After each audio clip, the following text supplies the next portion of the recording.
A very warm and pleasant good morning to all my students of class 8. This video includes the content of the subject science. Today we will read about the chapter 3, that is synthetic fiber and plastics, part 3. In previous video we have discussed about the types of synthetic fiber. One was remaining, that is acrylic. Today we will discuss about that. Acrylic. What is acrylic? क्या होता है? ये एक synthetic fibre का type होता है. It is obtain by the polymerization of acrylonitrile monomers. जो polymerization, ये एक प्रोसेस होता है, उसके मीन्स पॉलीमराइजेशन प्रोसेस से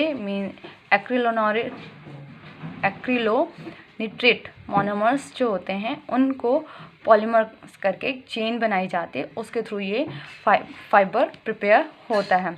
items from this fibre are cheap.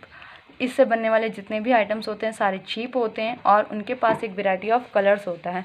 Means different colours में उनको हम कलर कर सकते हैं. रिजेंबल्स विद वूल. कुछ इनका जो पहचान कैसे कह सकते हो आप, ये वूल की तरह ही लगते हैं. कॉमन एग्जांपल्स जो हैं इसके, ऑर्लॉन, एक्रिलॉन,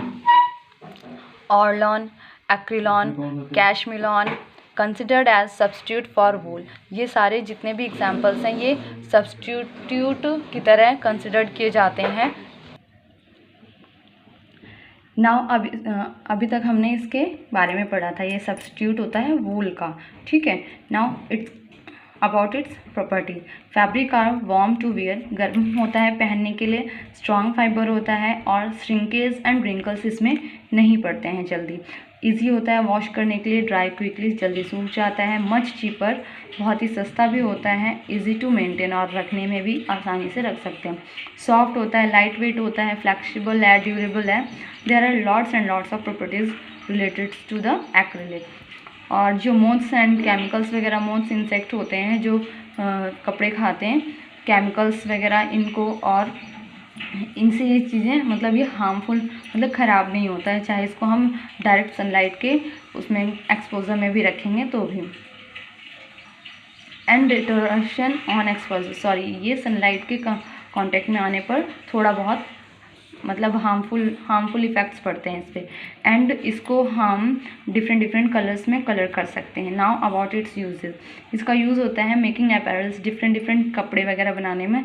स्वेटर, सॉक्स, ये सारे use to make home furnishing items. जितने भी होम फर्निशिंग आइटम्स होते हैं हमारे फर्नीचर्स वगैरह, इन सबको बनाने में. Carpets, blanket, upholstery, fabrics, means जितने भी आप कह सकते हो fabric in the sense carpets वगैरह. एंड मतलब मोस्ट ऑफ द ऐसे आइटम्स जो कि शाइनी वगैरह होते हैं एंड कुछ वूल से रिलेटेड होते हैं, तो इस तरीके के आइटम्स को प्रिपेयर करने के लिए. और इंडस्ट्रियल यूज़ होता है इसका क्राफ्ट यार्न्स बनाने के लिए. जो धागे होते हैं जो आर्ट एंड क्राफ्ट वगैरह में यूज़ होते हैं. और ऑनिंग्स एंड व्हीकल कवर्स वगैरह जितने भी होते हैं इन सब में हेल्पफुल होता है, मतलब इन सब के लिए यूज़ होता है बनाने के लिए. नेक्स्ट है distinction between various types of fibre. बहुत डिफरेंट टाइप्स के फाइबर्स के बीच में हम डिस्टिंग्विश कैसे कर सकते हैं. तो एक टेस्ट होता है बाय बर्निंग टेस्ट. हम किसी भी ऑब्जेक्ट, किसी भी फाइबर के बारे में अगर जानना चाहते हैं तो उसको हम बर्न करके उसकी क्वालिटीज़, कैरेक्टरिस्टिक्स के बारे में और उसकी ऑर्डर वगैरह से पता कर सकते हैं कि वो किस टाइप का फाइबर है. देखिए कॉटन एंड रेयन, ये कैच फायर इजीली, जल्दी से आग पकड़ लेते हैं. श्रिंक फ्रॉम द फ्लेम, जैसे इन्हें हम आग के पास ले जाएंगे तुरंत सिकुड़ने लगते हैं. Continue to burn with a bright yellow flame, और जब ये जल रहे होते हैं लगातार तो इसमें ब्राइट येलो कलर का फ्लेम निकलता है. हाई फेदरी ऐश, जो राख जो मिलती है वो फैदर की तरह होती है, पंख की तरह होती है, मीन्स ब्रेक नहीं हो जाती जल्दी से. बर्निंग पेपर, जैसी स्मेल आती है इनकी बर्निंग पेपर की तरह. Silk and wool do not catch fire, ये इजीली कैच फायर नहीं करते, मतलब फायर को नहीं जल्दी लगने देते. कर्ल्ड अवे फ्रॉम फ्लेम, जब हम इनको फ्लेम के पास ले जाएंगे तो सिकुड़ने लगते हैं ऐसे. Burn slowly with a yellow flame, और धीरे धीरे ही जलते हैं, इतनी इजीली नहीं जलते, जल्दी से नहीं आग पकड़ते हैं. Do not continue to burn, और ऐसा नहीं है कि एक बार आग लग गई तो वो जलते जाएंगे, जलेंगे फिर बुझ जाएंगे, जलेंगे फिर बुझ जाएंगे. एंड साउंड सी आती है थोड़ी चर्च की. क्रशेबल होते हैं, जो इनकी ऐश होती है वो काले कलर की होती है और उसको हम ऐसे क्रश कर सकते हैं. बर्निंग हेयर, स्मेल आती है जैसे किसी का बाल जल रहा हो इस तरीके की, बिकॉज ये हेयर्स वगैरह से बने हुए होते हैं एनिमल की, इस वजह से. ठीक है। Nylon and polyester and acrylic, ना इन तीनों के बारे में क्या है, do not catch fire easily, जल्दी से आग नहीं पकड़ते हैं, एंड मेल्ट अवे, पिघलने लगते हैं, fuse and shrink away from the flame, और अगर जब इनके पास ले जाएंगे आग के पास तो जलती नहीं है जल्दी, और ऐसे ऐसे सिकुड़ते हुए चले जाएंगे। बर्न विद स्प्लटरिंग साउंड, थोड़ी सी जब जलते हैं तो कुछ साउंड सा भी आता है। हार्ड ब्लैक क्रशेबल बीड्स, और जो इनका ऐश होता है वो हार्ड होता है, कुछ छोटे छोटे दाने से, आपने देखा होगा जैसे आप थर्माकोल वगैरह या प्लास्टिक वगैरह को बर्न करते हो तो बीड्स दाने जैसा हो जाता है। नो डेफिनेट स्मेल, इनकी स्मेल जो होती है वो डेफिनेट नहीं होती है। Now it's topic plastic. About plastic, any synthetic material, plastic के बारे में आप इजीली वेल नोन है because you have seen lots and lots of example near around you. It is a synthetic fiber, can be easily molded into any desired shape by heating. Heating करके मतलब गर्म करके इसको किसी भी shape में convert किया जा सकता है। ये भी एक पॉलीमर होता है, लाइक सिंथेटिक फाइबर जैसे पॉलीमर्स होते हैं, ये भी इसको अरेंजमेंट किया जाता है लीनियर, इसका भी अरेंजमेंट लीनियर और क्रॉस लिंक चेन में होता है। जितने भी कार्बन्स की चेन होती है ना जिन्हें हम पॉलीमर में कन्वर्ट करते हैं, मोनोमर पॉलीमर में, last time in previous video we have discuss about that. Some common plastics are bakelite, nylon, terylene, polythene and polyvinyl chloride, जिसे हम पीवीसी एक्सट्रैक्टा बोलते हैं। पीवीसी पाइप्स वगैरह होती है ना, वो सेम पीवीसी पाइप आपने सुना भी होगा, you have heard about that. Properties of plastic, now it's time to properties of plastic. देखिए plastic have different and different of many properties through which we can classify them, through which we can observe them and get well known about them.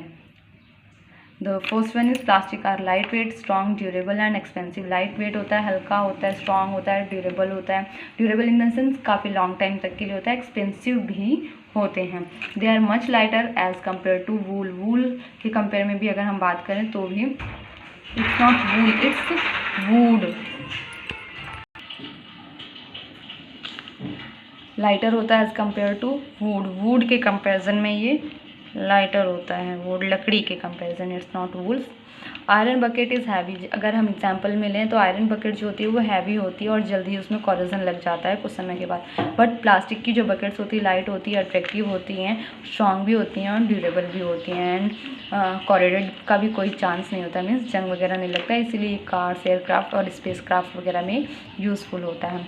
Do not react with chemical, chemicals के साथ react नहीं करती हैं जल्दी। Highly resistant to chemicals and water, जो पानी होता है, पानी बिकॉज आयरन को हम पानी के कॉन्टेक्ट में, वाटर के कॉन्टेक्ट में रखेंगे तो वो जंग लग जाता है, बट प्लास्टिक को वाटर के कॉन्टेक्ट में रखने से वो जंग नहीं लगता है और केमिकल्स का भी इस पर कुछ खास इफेक्ट नहीं पड़ता है। Not affected by chemicals and do not rust. Example में क्लीनिंग फ्लूइड्स की अगर हम बात करें, जो फ्लोर क्लीनर्स आते हैं आपने देखा होगा प्लास्टिक की बॉटल्स में ही आते हैं, but after that they didn't react with the plastics.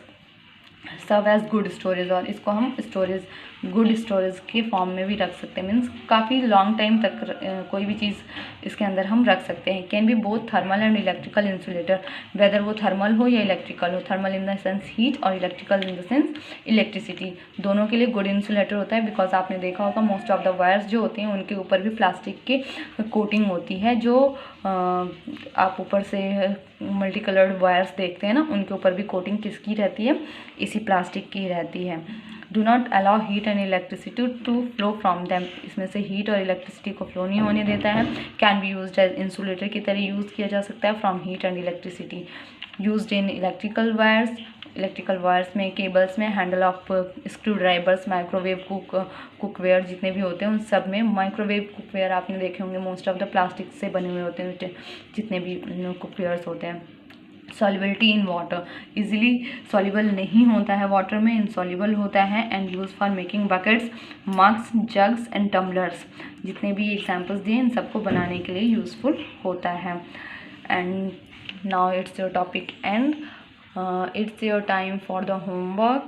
Today you have to do question number 3 and 4.